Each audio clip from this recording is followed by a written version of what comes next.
Allô tout le monde, j'espère que vous allez bien. Je m'appelle Laurie et je viens vous parler de lecture. Aujourd'hui, je viens faire un petit wrap-up de mes lectures du mois de janvier, le premier mois de 2025. J'ai lu 6 livres et justement, je viens vous en parler. Bon, le premier que je vais vous parler, je l'ai pas présentement avec moi parce que c'est un livre de la bibliothèque et c'est Calendar Girl le mois de janvier de Audrey Carlan, il me semble. En gros, c'est une série de livres, un par mois en fait. Donc, Calendar Girl janvier, février, mars, jusqu'à décembre. Vous comprenez le concept. Et dans le fond, c'est l'histoire d'une fille dont je ne me rappelle pas le nom. Et dans le fond, son père a de méchantes grosses dettes. Donc, pour pouvoir repayer les dettes à son père, elle va devenir une escorte. Et dans le fond, euh, à chaque mois, elle va changer de contrat, donc elle va changer d'homme. Donc, les hommes la payent au mois pour les accompagner. Et justement, ben, le premier mois, c'est un réalisateur de films. Dans le fond, lui, il utilise ses services à elle pour lui tenir compagnie durant les événements. Comme ça, ben, il n'y a pas les gold diggers qui viennent lui tourner autour. Parce que, ben, vu qu'elle voit, que les filles voient qu'il est avec quelqu'un, ben, ils osent moins s'approcher de lui. En gros, c'est des livres spicy. Ce que j'aime pas en règle générale, du moins, faut que je veuille en lire pour un minimum apprécié. Je sais, tu sais, je le savais justement d'entrée de jeu que c'est quasiment que ça. C'est un livre de 150 pages avec au moins 4-5 scènes de cul. Fait qu'on s'entend que l'histoire, c'est peut-être pas la plus développée, mais je l'ai quand même trouvée intéressante. Puis sur les scènes spicy, ça me dérangeait moins justement parce que je m'en attendais. Je savais que c'est ça. Et donc, l'histoire, ben, tu sais, je l'ai lu parce que je savais que c'est léger, que j'allais pas avoir à comme essayer de comprendre puis faire des liens. Tu sais, c'est pas ce genre de livre-là. Fait que j'ai apprécié ma lecture pour ça. J'ai continué aussi la série Spy X Family avec le tome 7 et le tome 8. J'adore vraiment cette série-là parce que c'est vraiment drôle. C'est un peu sanglant, mais genre ça reste qu'il y a quand même plein de jokes. Puis il y a quand même un certain humour dans ces livres-là. Je fais un petit résumé très général de l'histoire. En gros, il y a Twilight, un espion qui doit se créer une famille pour essayer d'approcher un homme qu'il doit essayer de déjouer les plans, en fait. Fait que long story short, ce méchant-là a un fils qui va à l'école. Et donc, l'espion doit se créer une famille justement pour qu'il puisse tisser un lien avec cet homme-là via leurs enfants. Donc, il adopte une petite fille, puis il marie une femme. Mais cette femme-là, en gros, elle accepte de sortir avec lui parce que c'est mal vu d'être euh, une femme seule et célibataire. Mais dans le fond, ce que Twilight, l'espion, ne sait pas, c'est que elle, c'est une tueuse à gages. Et ce que elle ne sait pas, c'est que lui, c'est un espion. Et ce que les deux ne savent pas, c'est que leur petite fille adoptive, ben, elle sait lire dans les pensées. Donc, la petite fille, elle sait ce que les deux ils font dans la vie.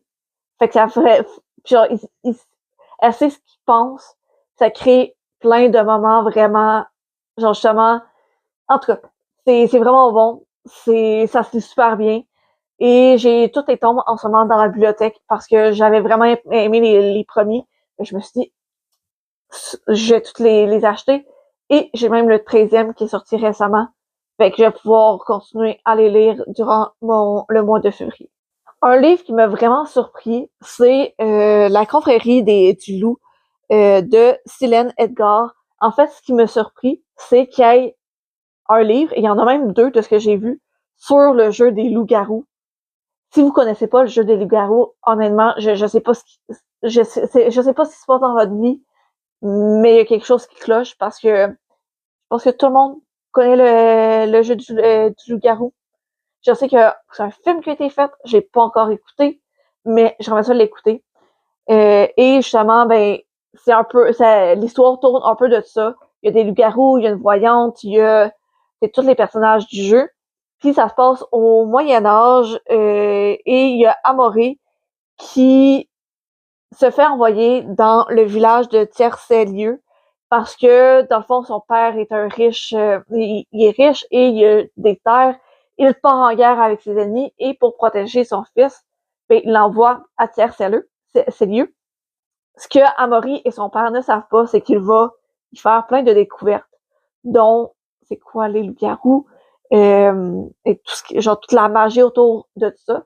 Ce que j'ai aimé dans le livre, c'est justement, ben, tu sais, dans le jeu, les loups-garous, ils veulent manger tous les villageois. Les villageois veulent tuer tous les loups. Là, c'est un peu différent dans le sens que, oui, les villageois dans l'histoire veulent quand même tuer les loups les loups-garous parce que ils pensent qu'ils sont méchants. Mais en fait, les loups-garous, on se rend compte que ils sont peut-être pas aussi méchants qu'on le pense. Et c'est ça, c'est une écriture assez jeunesse, mais c'est un livre jeunesse, fait que il faut s'en attendre. Mais les tournures de phrases sont plus simples, je dirais, que t'es dans un roman adulte, que t'es parfois c'est des longues phrases un peu plus complexes, tout ça. Là, ça va un peu plus droit au but. Mais encore une fois, genre ça m'a pas découragé de ma lecture, on va dire. J'ai apprécié parce que justement, dans mon mois de janvier, j'avais besoin un peu de lecture plus facile, puis justement, vu que la tournure des phrases était comme plus jeunesse, ça m'a permis de comme avancer plus rapidement dans le livre. Puis aussi, il y a pas tant de texte dans, dans chaque page.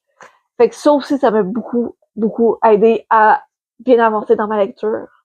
Une autre belle découverte durant mon mois de janvier, ça a été Le Rôdeur mortel, le premier tome, La Métamorphose. C'est l'autrice Mel Gosselin qui m'a écrit via Instagram. Il y avait une autre fille d'Instagram qui lui avait écrit, en fait, qui avait reçu ce livre-là en service presse de l'autrice. Et cette fille-là lui a dit « Ah, écris à Laurie, je suis sûre qu'elle va l'apprécier aussi. » L'autrice est venue me le proposer, je l'ai accepté, puis honnêtement, je ne regrette aucunement de l'avoir accepté parce que c'est vraiment une bonne histoire. Je remercie l'autrice et justement la fille qui a, lui a donné mon nom. En gros, c'est l'histoire de Luc Zomgam, un Québécois de 16 ans qui a des origines chinoises. Et ben sa vie va totalement changer quand il va faire une transformation. Il va devenir en fait un anthropodien. Dans le fond, les anthropodiens ils ressemblent beaucoup aux humains, mais ils vont avoir des caractéristiques d'anthropodes. Par exemple, ben justement, elle a des pattes je me souviens plus quel insecte. Il y a ce personnage-là qui a une pince de homard. Fait que c'est un humain homard. Et le personnage principal, c'est un humain scorpion. Fait qu'il y a différents types d'anthropodiens qui ont différentes caractéristiques, qui ont différents plus et différents moins, des différentes caractéristiques, les avantages ou désavantages. Et justement, les humains les prennent de haut parce que les humains prennent les anthropodiens comme des menaces aux humains. Donc, ils sont souvent traités sous-gradés, on va dire, comme des sous-humains. Et justement, ils sont souvent mis à l'écart de la société, puis vivent des conditions misérables. Et justement, Luc va devoir naviguer à travers tout ça et il va se faire approcher par l'astronaute, un riche homme d'affaires qui lui propose son aide. Et l'astronaute, justement, lui parle du programme d'Orion, le programme Orion, qu'elle tente de créer et qui est un projet pour essayer de prouver la valeur des anthropodiens aux humains. Et vraiment, l'histoire, je l'ai trouvée bonne. Justement, c'est une histoire qui met de l'avant les inégalités entre les différentes catégories d'humains, on va dire, de personnes, entre les différentes classes. Et justement, ben, c'est déjà là, entre les anthropodiens et les humains, il y a un certain décalage. Il y a, fait que c'est très ouvertement, ça parle ouvertement des inégalités. Puis aussi, ce que j'ai aimé dans l'histoire, c'est que justement, il y a des images à travers le livre. Fait que c'est quand même, il y a quand même plus de texte que d'images, mais de temps en temps, il va en avoir une. Ça vient pimenter un peu la lecture ça change un peu le rythme, puis ça vient agrémenter, veut pas, la lecture. Fait que bref, j'ai bien aimé, puis j'ai déjà acheté et commencé le deuxième tome que je vais probablement terminer durant le mois de février. Et je termine par ma lecture coup de cœur du mois de janvier. Je dois avouer que je l'ai commencé en 2024. Ça m'a pris quand même beaucoup de temps à le terminer, mais c'est pas parce qu'il est pas bon, il est vraiment bon. C'est plus, j'étais en panne de lecture, fait que j'ai étalé cette lecture-là. Et c'est L'assistante du vilain de Anna-Nicole Maherer que j'ai reçu en service presse des éditions Flammarion. Et je les remercie pour cet envoi-là parce que, ben, veux pas, c'est mon coup de cœur de janvier. C'est l'histoire de Evie qui, qui doit subvenir aux besoins de sa famille parce que c'est elle un peu à la tête de sa famille. Son père est malade, sa petite sœur, ben, est trop jeune pour travailler anyway. Donc, quand elle a un incident avec le plus grand vilain de René Down, ben, ça l'aboutit à une offre d'emploi comme assistante du vilain, poste qu'elle accepte. Puis là, au fur et à mesure qu'elle travaille là-bas, le vilain et elle vont se rendre compte, ben, que quelqu'un qui finalement n'a pas à cœur le bien des plans du vilain.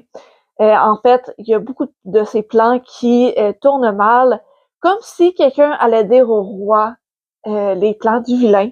Donc, faut qu'il essaye de trouver c'est qui sera là, qui dénonce tous ces plans. Et c'est ça. En gros, c'est ça l'histoire. Et c'est vraiment bon. Ça m'a pris un peu plus de temps le terminer, mais ça, c'est vraiment, j'étais en panne de lecture. J'ai vraiment aimé la façon dont c'est écrit parce que euh, les deux personnages ne veulent pas s'avouer leurs sentiments. Et Evie, j'adore ce personnage-là. Euh, Autant elle est insouciante, mais elle est aussi très loyale. Quand elle apprécie quelqu'un, genre, tu peux pas te débarrasser d'elle. Elle tient vraiment à ses valeurs. Elle a beau travailler pour le vilain. Si il fait quelque chose de pas correct selon ses valeurs à elle va pas se gêner à lui dire. Fait que ça fait une drôle de relation entre elle et le vilain parce que le vilain, il assume sa méchanceté, tandis que elle, en son fort, est très gentille. Autant elle est gentille, autant elle peut aussi, justement, ben pas, je dirais pas qu'elle est méchante, mais si, justement, s'il y a quelqu'un qui, selon elle, n'a pas de moralité, n'a pas d'éthique, ben, elle s'en fout un peu de ce que le vilain fait à cette personne-là. Bref, j'ai vraiment aimé ma lecture. Je la recommande à tout le monde parce que ça vaut la peine d'être lu. Puis j'ai vraiment hâte au deuxième tome. Fait que c'était mes 6 lectures du mois de janvier. Je trouve que ça fait un beau bilan. Surtout que les derniers mois, j'ai un peu moins lu. Dans mon mois de décembre, j'ai lu un livre. Et je pense que il me semble que novembre, c'est pas tant plus que ça. Fait que déjà, lire 6 livres, je trouve ça super bien. Puis j'ai vraiment hâte de voir ce que le mois de février me réserve. Sur ce, on se retrouve dans la prochaine vidéo. Bye!